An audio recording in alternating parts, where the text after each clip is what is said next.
A couple of other things I wanted to bring up here on that. This was one I never considered. And thank you to the Bear, Chris Felica, for chiming in.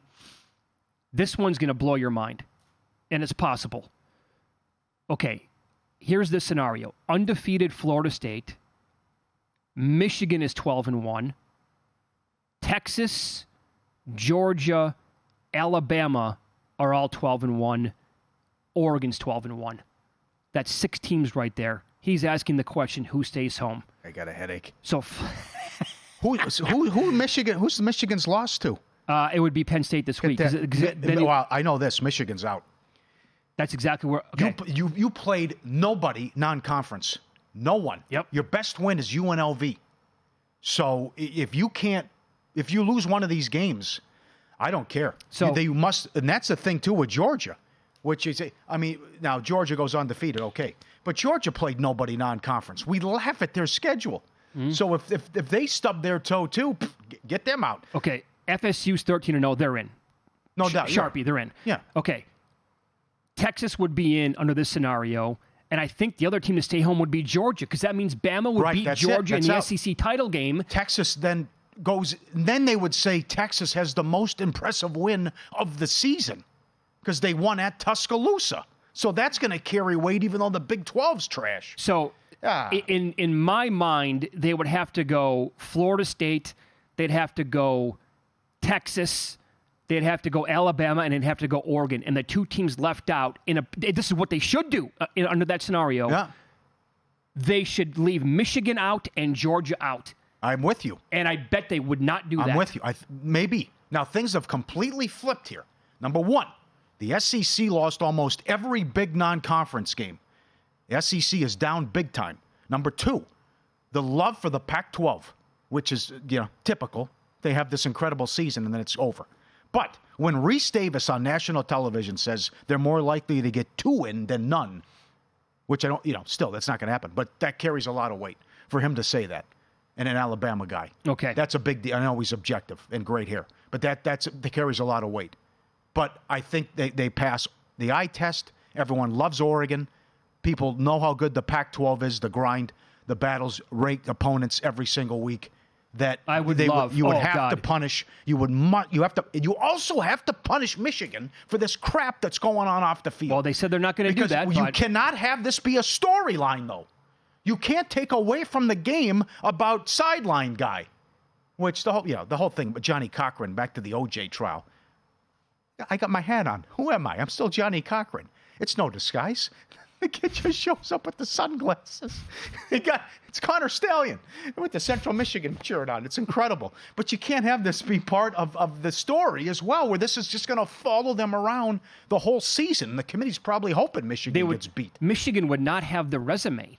No. They would have, under this scenario, Look at this resume. They would have a loss to Penn State and a win over Ohio State, and then what? A win over Iowa as a 31-point favorite in the Big Ten title game? That's nothing. They would have 1 win. Garbage. You can't reward that. I'm sorry. You laugh at the Big Ten West, too. I mean, it's also a travesty. It's awful. So it's maybe the worst division in college football. Uh-huh. It's so bad. What we need is a Florida State loss here. It's what we need. Well, now Felica is also chiming in here. What if Michigan's 13-0 there? So Florida State and Michigan are each 13-0. Right. And then you have Texas, Georgia, Bama, Oregon at 12-1. Okay, Georgia's out. Georgia's losing to Alabama. In the SEC title game. That's They're it. out. It comes down to Alabama, Texas, and Oregon. Two go, one out. But that goes back to people were debating this scenario on Saturday night, and people were saying they think Oregon would get the screw job. Oh, I would. Honestly, because they're going to say SEC and Bama just beat Georgia, and then they're going to say you got to put Texas up there because Texas won at Tuscaloosa, which then would be the best win of the season. It'd be an all-time ski mask job. And I know it would. They were saying they were going to job Oregon under that scenario. I just said yesterday in The Good, the Bad, and the Ugly, college football is so good this year. It's better than the NFL. And trust me, I do not say that every single year. I don't, but this year it is. How much at that point, if they announced Oregon out on that Sunday morning, how much would you hate the sport? I know. It would take me back 9 years to when I was at the Westgate Superbook watching the rankings unfold, and my body was shaking when they left TCU out. I was so mad. I wanted to break things. They won 55-3, whatever, and dropped 3 spots. They've been top 4 the whole bunch of the year in all the rankings. So that's what's right. Well, Well, they're finally getting it right. It only took 150 years. Yeah, but we finally get it right next year that we're actually going to have a playoff like every other sport. Even Division II and Division III with travel by bus during finals. Get out of here. but we can't do it at Division I. We can't. At a Peach Bowl, hey. But so, yeah, there's plenty of scenarios here, but to be a mess.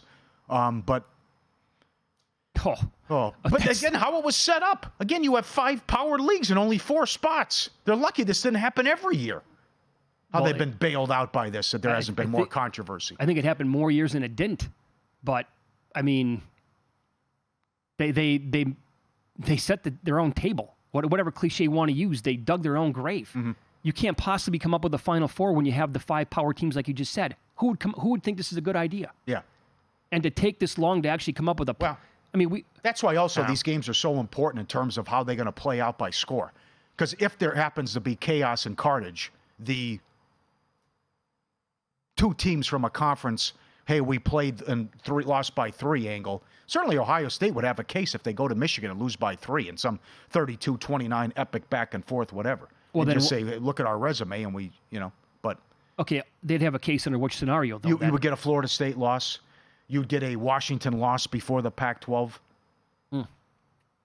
Maybe 2 losses by Washington. You lose to Utah. You lose at Corvallis. And then you beat Oregon? You beat Oregon. Maybe Texas loses again. I don't know.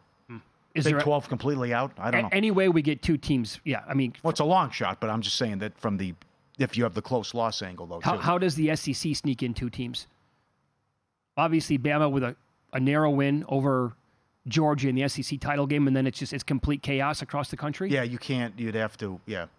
Even if Michigan, they would still take the conference champ, Michigan, over that SEC scenario, even if they lost to Penn State. But that's because they're going to take the easy way out and go power. But that's the other thing, too, about Georgia did it to themselves. Last year was last year. I don't care. You didn't play anybody, and your best player's out. So whoop-de-doo, you beat Missouri.